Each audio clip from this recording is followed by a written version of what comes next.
بسم اللہ الرحمن الرحیم۔ آپ دیکھ رہے ہیں اسلامک ایرا۔ دیکھنے اور سننے والوں کو السلام علیکم۔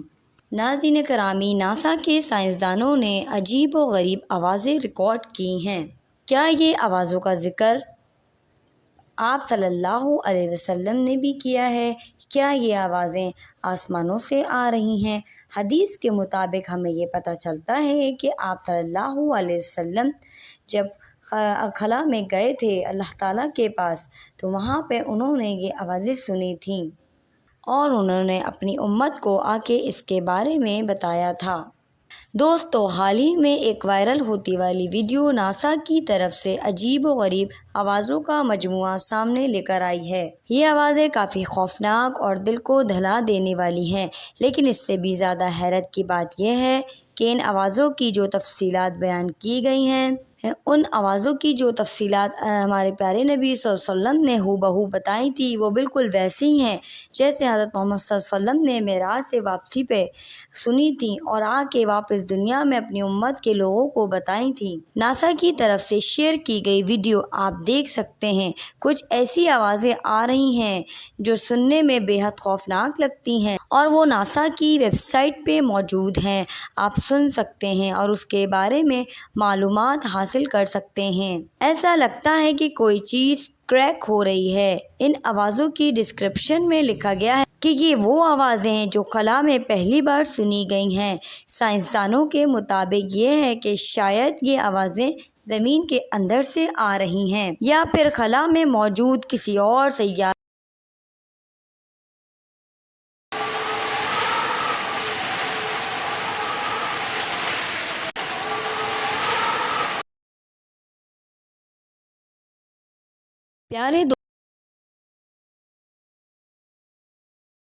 پیارے دوستو، ایک مسلمان ہونے کی حیثیت سے ہم غور کریں اگر تو جیسا کہ قرآن پاک میں بھی مسلمانوں کو اس کائنات کے ہر اثرات پہ غور کرنے کی ترغیب دی گئی ہے، اور اسی طرح ہم ان آوازوں کو غور کریں اور قرآن اور حدیث سے اس کی وضاحت ڈھونڈیں تو ہم دیکھیں گے کہ قرآن پاک کی سورۃ الاسراء کی آیت نمبر 14 سے لے کر 44 میں بیان ہوا ہے کہ ساتوں آسمان اور زمین میں جو کچھ بھی ہے سب اس کی تسبیح کر رہے ہیں۔ ایک چیز بھی ایسی نہیں ہے کہ جو اس کی تسبیح نہ کرتی ہو، لیکن تم اس کی تسبیح کو نہیں سمجھ سکتے۔ بے شک وہ بڑا بردبار اور معاف کرنے والا ہے۔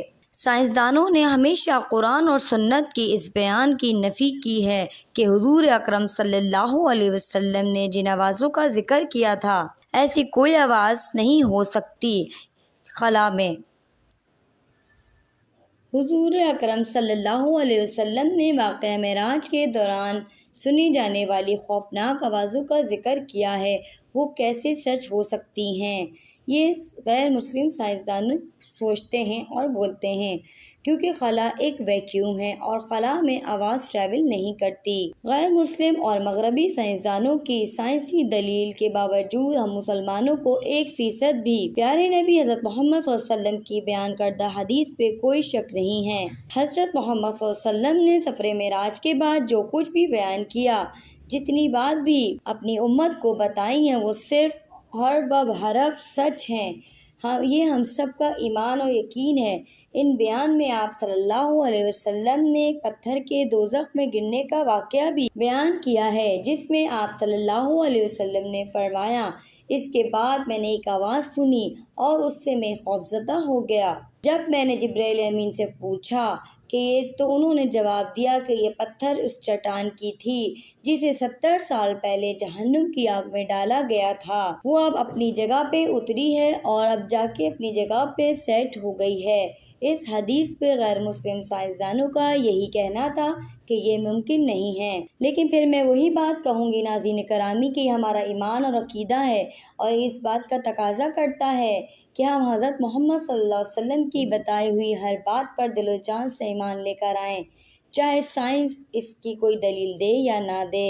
اسی طرح ایک اور حدیث مبارکہ میں بیان ہوا ہے کہ حضور اکرم صلی اللہ علیہ وسلم نے فرمایا، حضرت ابو ذر رضی اللہ تعالیٰ عنہ سے روایت ہے کہ میں وہ دیکھتا ہوں جو تم نہیں دیکھتے اور میں وہ سنتا ہوں جو تم نہیں سنتے۔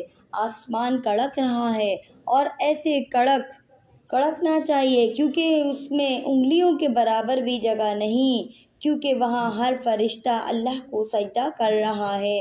اور خدا کی قسم، اگر تم وہ جان لو جو میں جانتا ہوں تو تم بہت کم ہنسو اور بہت زیادہ رو، اور تم کبھی اپنے بستروں پہ لطف اندوز نہ ہو، اور تم اللہ سے فریاد کرتے رہو، صحرا اور جنگلوں میں نکل جاؤ۔ دوستو، اس حدیث مبارکہ سے ظاہر ہوتا ہے کہ معراج کے سفر کے دوران آپ صلی اللہ علیہ وسلم نے جو کچھ بھی دیکھا، اور قیامت کے حوالے سے آپ صلی اللہ علیہ وسلم نے جو بھی اپنی امت کو بتایا، اتنا زیادہ ہیبت ناک ہے کہ اللہ تعالیٰ کے سامنے جانے کے خوف سے رونگٹے کھڑے ہو جاتے ہیں۔ غیر مسلم سائنسدان ہیں جو ان سب حقیقت کو جھٹلا کر ان سب کے حوالے سے سائنسی دلیل طلب کرتے ہیں، کیونکہ ان کا ایمان ہی نہیں ہے، وہ صرف سائنس کو مانتے ہیں۔ لیکن اس خلا کی آواز کا سن کے سائنسدانوں کو بھی ایک مرتبہ پھر سوچنے پہ مجبور کر دیا ہے۔ سکتی ہیں معزز دوستو، اللہ تعالیٰ کی اتنی بڑی کائنات میں بہت سی مخلوقات موجود ہیں جن کا حساب لگانا بھی مشکل ہے۔ کئی مخلوقات ایسی بھی ہیں جن کو ابھی تک دریافت نہیں کیا گیا۔ آئے روز ہم سب سنتے ہیں کہ ایمیزون کے جنگلوں میں کوئی نئی مخلوق کی اطلاعات ملی ہے۔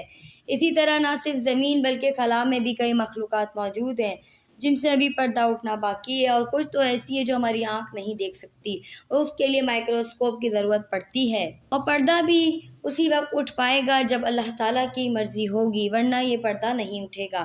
یہ کائنات جس قدر وسیع ہے، اس میں موجود مخلوقات بھی وسیع ہے، لیکن اس رب کائنات کا کہنا ہے کہ وہ اپنی تمام مخلوقات کو عزیز رکھتا ہے اور سب کو دیکھ رہا ہے، اور سب کے کھانے پینے کی ذمہ داری اللہ تعالیٰ کے پاس ہے، اور زمین پہ بنائے گئے خلیفہ انسان کو 70 ماؤں سے زیادہ محبت اور پیار کرتا ہے۔ وہ سوائے انسان کی دنیا کی ہر مخلوق، چاہے وہ انسانی آنکھ سے دکھائی دے یا نہ دکھائی دے، وہ ہر لمحہ اللہ کی عبادت میں مصروف ہے۔ یہ حدیث مبارکہ جس میں آپ صلی اللہ علیہ وسلم خلا سے آنے والی یہ آوازیں عجیب و غریب اور خوفناک، جن کے بارے میں سائنسدان کچھ بھی کہیں، ایک مسلمان کا عقیدہ یہ ہونا چاہیے کہ ہمارے پیارے نبی صلی اللہ علیہ وسلم نے جو ہمیں بتایا ہے وہ سب کچھ صحیح ہے۔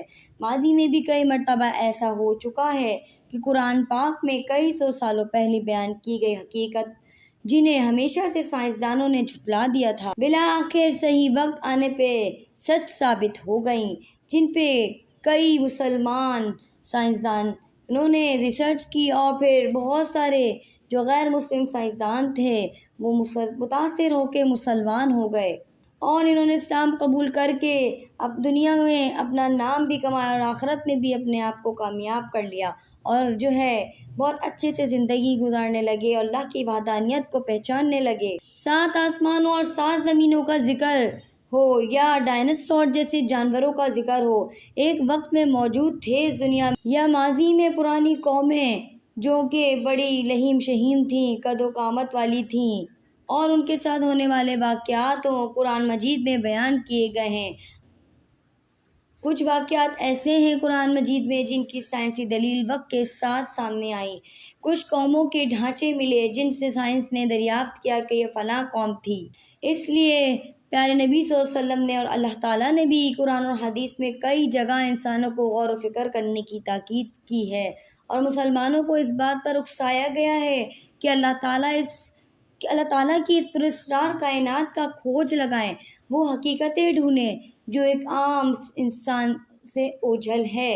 لیکن افسوس، صد افسوس، مسلمانوں کا آج کل جو حال ہے وہ صرف اور صرف ناچ گانا، گیم، ٹک ٹاک پہ بیہودہ کنٹینٹ ڈال رہے ہیں۔ سارے مسلمان اپنی حقیقت کو بھول گئے ہیں کہ ہم آخری امت ہیں اور اس نبی کی امتی ہیں جو اللہ کو سب سے زیادہ محبوب ہے، اور آج کا بچہ جو کہ سائنسی دور سے دور ہوتا چلا جا رہا ہے، کچھ عرصوں میں تو کوئی مسلمان سائنسدان کبھی بن ہی نہیں پائے گا۔ آج کل کے مسلمان صرف نام کے مسلمان رہ گئے ہیں، ہمارے حصے کا ہر کام وہ کھوج رہے ہیں۔ اس وقت اس دنیا میں کوئی مسلمان سائنسدان موجود نہیں جس کی کہ دنیا میں کوئی بات مانی جاتی ہو اور اس کی ریسرچ کو اہمیت دی جاتی ہو۔ ہم سب کو اپنی اپنی اہمیت اور اپنی ذمہ داری کو سمجھنا چاہیے تاکہ ہم وہ راز جان سکیں جو اللہ تعالیٰ نے ہم سے چھپائے ہوئے ہیں اور ہم پر فرض کیا ہے کہ ہم اس کو جانیں۔ امید ہے کہ آپ کو آج کی ویڈیو بہت اچھی لگی ہوگی۔ پلیز لائک، سبسکرائب اور شیئر کرتے رہیے۔ جزاک اللہ خیرا۔ اللہ حافظ۔ نیکسٹ ویڈیو میں ملتے ہیں۔